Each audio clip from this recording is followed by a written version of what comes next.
Okay ji, Bismillahirrahmanirrahim. So in this lecture we are going to study the term coefficient of viscosity. बहुत important lecture है जी. Last lecture में हमने introduction करवाई थी fluid dynamics की, हमने ये समझा था.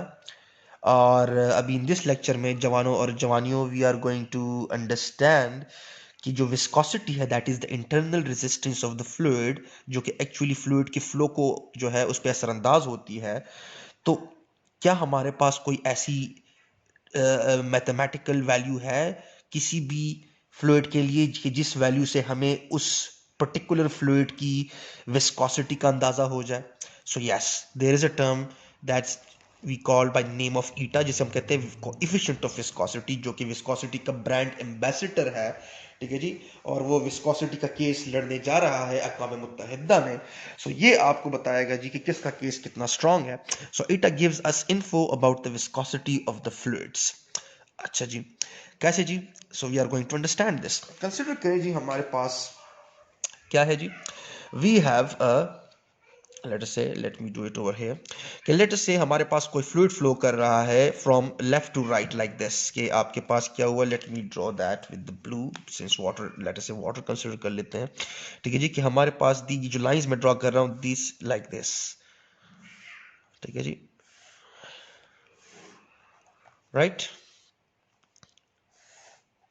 ओके, अब ये फ्लूइड फ्लो कर रहा है, राइट.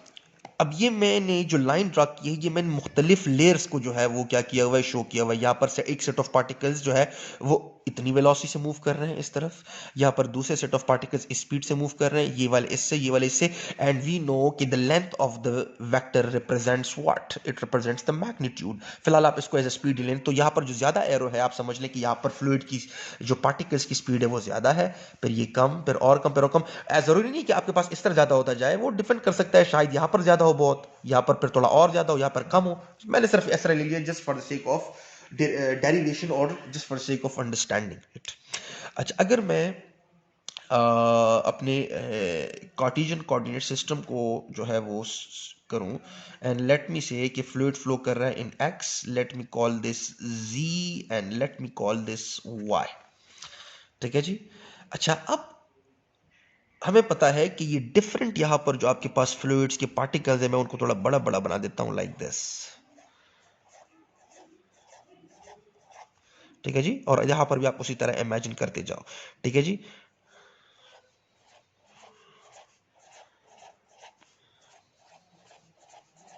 ठीक है, लाइक दिस. ठीक है जी. ये जो आपके पास पार्टिकल्स है, जाहिर सी बात है ये लेयर ऑफ पार्टिकल्स एक दूसरे के ऊपर मूव कर रहे हैं, so there is a force of friction between them. यहां पर इन दिस पर्टिकुलर रीजन, यहां पर, यहां पर, यहां पर, यहां पर, राइट.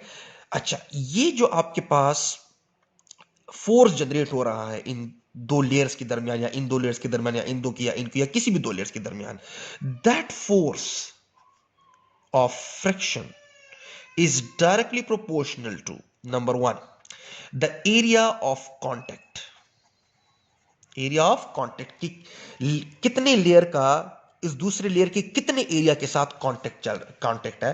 फॉर एग्जांपल इधर देख लें लाइक दिस, अगर मैं सिर्फ ये दो उंगलियां मलूं, राइट, और अगर मैं पूरे हाथ को मलूं, सो जाहिर सी बात है वो पूरे हाथ में मुझे ज्यादा फ्रिक्शन महसूस हो रही है.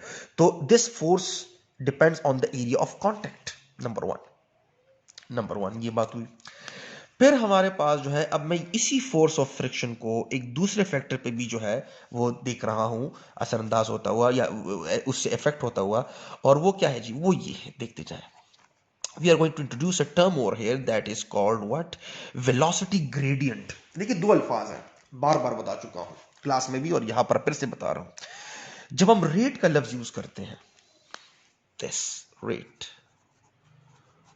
so we are measuring change in something, change in, I don't know, whatever it may be, सही जी, anything, जो भी है हमारे एजेंडा पर, but with the passage of time. ठीक है जी. और दूसरा लफ्ज है दैट इज कॉल्ड ग्रेडियंट. जब हम ये लफ्ज यूज करते हैं, so we are measuring the change in that something और anything may it be with the position, with the change in position. Now position is actually a space related thing. So आपके पास जो है वो किसी भी डायमेंशन में आ सकता है. So that is why मैंने पहले से यहाँ पर अपनी जो है कार्टेशियन कोऑर्डिनेट सिस्टम को किया कि इस डायमेंशन में भी, इसमें भी और इसमें भी. ठीक है जी. अच्छा, अब मैं यहाँ पर एक चीज जो है डिफाइन करने लगा हूं और वो ये है कि that force of friction is also directly related to the this quantity जो मैं लिख रहा हूं, where v is the velocity of the what? v is the velocity of the different set of particles जो कि मूव कर रहे हैं. देखते जाए.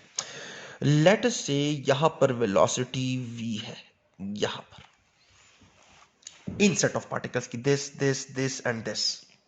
ओके, जब मैं इस सेट ऑफ पार्टिकल से मूव होता हूं to this set of particles, तो देखें मैंने ये एरो बड़ा ड्रॉ इसलिए किया हुआ है ताकि आपको पता चले कि यहां पर जो सेट ऑफ पार्टिकल्स है उनकी वेलोसिटी इसके मुकाबले में थोड़ी ज्यादा है. ठीक है जी. तो यहां पर जो वेलोसिटी है वो v जस्ट ले, और जाहिर सी बात है अगर ज्यादा है तो देखिए मैंने इस v के साथ कुछ डेल्टा ऐड करना है. Late me call it delta v. This delta v is the amount, let me say this again, देखते जाएं. This delta v is the amount by which the speed of these particles is greater than the speed of these particles. Because देखिए v और यहां पर भी v, लेकिन v के साथ मैंने यहां पर डेल्टा v ऐड किया हुआ है. इसका मतलब ये हुआ कि यहां पर जो बंदे हैं वो इन बंदों के मुकाबले में इस मिकदार से ज्यादा तेज चल रहे हैं. ठीक हुआ, राइट? अच्छा, अब देखिए मैं ये जो पार्टिकल्स की वेलोसिटी में फर्क आ रहा है वो ऐसे जाते हुए आ रहा है ना. देखिए जब मैं ऐसे गया हूं, late me draw that with black, जब मैं ऐसे गया हूं ऐसे लाइक दिस, तो जब इधर था तो पार्टिकल्स की एक पर्टिकुलर स्पीड थी, लेकिन जब इधर से इधर आया तो पार्टिकल की स्पीड बाय डेल्टा वी बढ़ गई. सही जी. तो पोजीशन जब ये हुआ करती थी तो स्पीड वाज v, राइट. लेकिन जब पोजीशन ये हुई ये वाली तो स्पीड जो है वो v प्लस डेल्टा v बन गई. सो वेलोसिटी में जो चेंज आया यहां से यहां तक जाते हुए, सो यहां से यहां तक जाते हुए पोजीशन में तब्दीली की वजह से चेंज आया है ना, कि यहां पर पोजीशन इन सेट पार्टिकल्स की ये है तो इसकी स्पीड ये है. यहां पर पोजीशन ये हुई, थोड़ा सा जब मैं y एक्सिस में मूव कर गया, सो पोजीशन जैसे ही मैंने y एक्सिस पे बदली तो फिर वेलोसिटी जो है वो बाय डेल्टा v अमाउंट ज्यादा हुई या कम हुई, नो मैटर व्हाट, लेकिन this case it is more. So आपके पास जो चेंज इन आया वेलोसिटी, पार्टिकल्स की वेलोसिटी में जो चेंज आ रहा है वो ऐसे जाते हुए आ रहा है when I am moving like this in the y dimension. ठीक है. सो यहां पर मैं पर्टिकुलरली कौन सा यूज करूंगा जी? ओके सॉरी, यहां पर मैंने सॉरी t लिखा हुआ है, दैट इज रेट. मुझे यहां पर जो है पोजीशन लिखना चाहिए था, सो प्लीज इसको करेक्ट कर लें. सो दैट इज विच, बिकॉज उसके लिए हम रेट लफ्ज यूज करते हैं. सो दैट इज ग्रेडियंट. पोजीशन की तब्दीली की वजह से आपके पास पार्टिकल्स की वेलोसिटी में तब्दीली आई है, और वो भी कौन से डायमेंशन में? y वाले इस तरफ जाते हुए. देखिए यहां पर पार्टिकल्स की स्पीड लेट अस से 2 मीटर पर सेकंड, यहां पर लेट अस से 3 मीटर पर सेकंड, यहां पर लेट अस से 4 मीटर पर सेकंड एज अ होल, फिर 5 इस तरह, राइट. सो वो जो चेंज आ रहा है that is change in velocity when I moving in the this particular dimension. So let me call it y. ठीक है जी. This is a velocity gradient. Velocity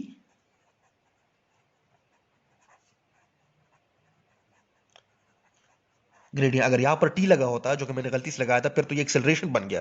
ठीक है जी, वो अलग चीज है. ठीक है जी. Okay, I hope velocity gradient की समझ आ गई होगी. ठीक है. अच्छा, now this was the hard part. अब इन दोनों को एज इट इज जो हम बार बार करते आ रहे हैं पूरी फिजिक्स में कि we need to form an equation out of this. So combining these two I am getting what, that f is directly proportional to the area of contact, कि कितना एरिया आपस में लगा हुआ है इनका, right, and the potential gradient where y is just a length. Okay, ठीक है जी. अच्छा, अब इस प्रोपोर्शनलिटी को इक्विलिटी में हमने कन्वर्ट करना है, and to do that we need to put a constant, and that जो है यहां पर हमारी जो है हीरो ने एंट्री मारी है. सही जी, तूने मारी एंट्री. हाँ, ठीक है जी. सो अब आपके पास जो है ये हीरो एंट्री मारता है, और ये hero, let me draw that in black because black is very colourful. ठीक है जी, black is the new colour. ठीक है जी, although it is no colour, लेकिन okay. So this is eta, and A अपनी जगह पर प्रोपोर्शनलिटी को इक्विलिटी में कन्वर्ट करने के लिए we need to put constant, that happens to be eta, जिसको ईटा कहा जाता है. अब क्यों ईटा कहा जाता है? क्योंकि ये ईटा के टेस्ट में बार बार आता है, मे बी. ओके, अच्छा. दिस इज द इक्वेशन, ठीक है जी। This is a force of friction, रगड़ जो दो लेयर्स ऑफ द फ्लूइड्स के दरमियान है, इनकिन के दरमियान है, इनकिन के दरमियान, right, that is equal to eta times the area of contact and the velocity gradient, right. और ईटा की वैल्यू जो है वो मुख्तलिफ फ्लूइड्स के लिए एक्सपेरिमेंटल वैल्यूज मालूम की गई है और वो मुख्तलिफ आती हैं, ठीक है जी। वाटर के लिए इसकी वैल्यू बहुत कम है। अच्छा जी, अब हम समझेंगे जी कि ये कैसे हमें मेजर देता है, किस चीज का, कैसे हमें इंफॉर्मेशन देता है about the viscosity, gives us info about the viscosity of the fluid. देखते जाएं जरा गौर से। अगर मैं ईटा को यहां पर लिखना चाहूं, so eta over here will be equal to what, eta को यहां पर लाइक दिस, राइट, और ये वाला होल टर्म जो नजर आ रहा है, ये वाला whole term, this is going to be get divided and move over here. So आपके पास it is force divided by area into delta v divided by delta y, ठीक हुआ, right.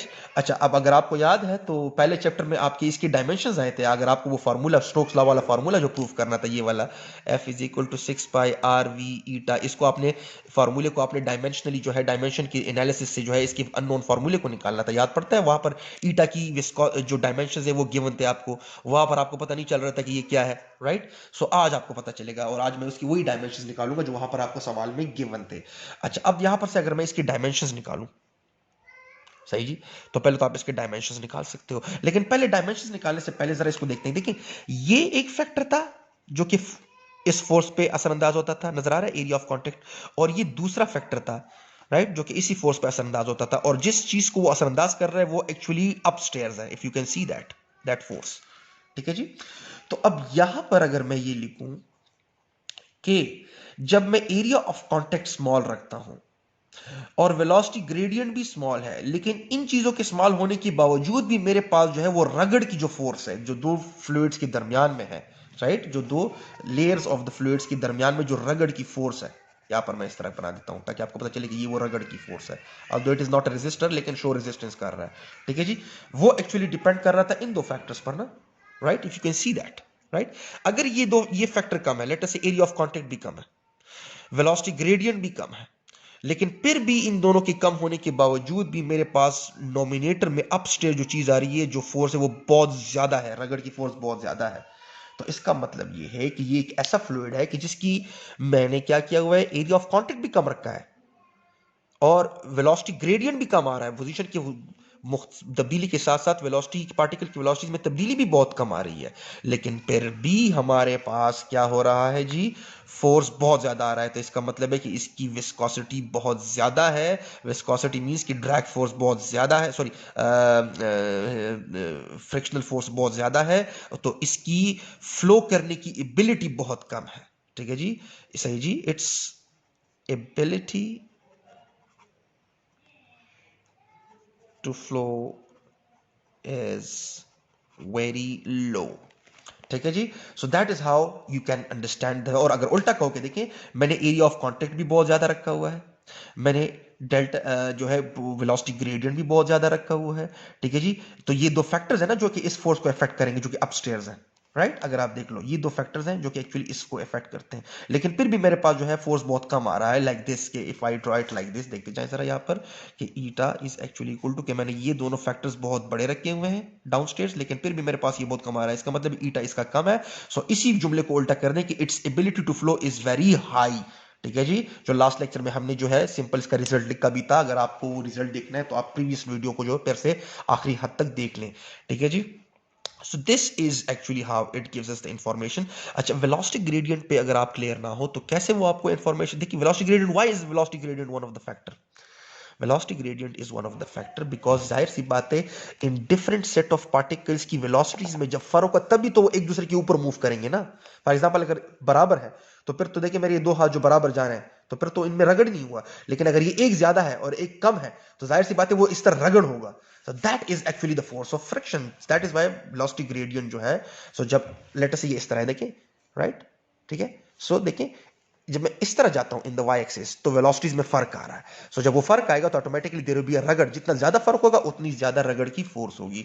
So that is the thing. अच्छा, I believe you got it, सही जी। अब यहां पर मैं क्या कर लेता हूं कि डायमेंशंस इसके निकाल लेता हूं, तो जल्दी जल्दी कर लेते हैं इसको। तो eta is equal to force के डायमेंशन हमें पता है वो क्या है, that is what M L T power minus two, because force is actually equal to M A, so that is actually what M and that is L T power minus two metre per second square.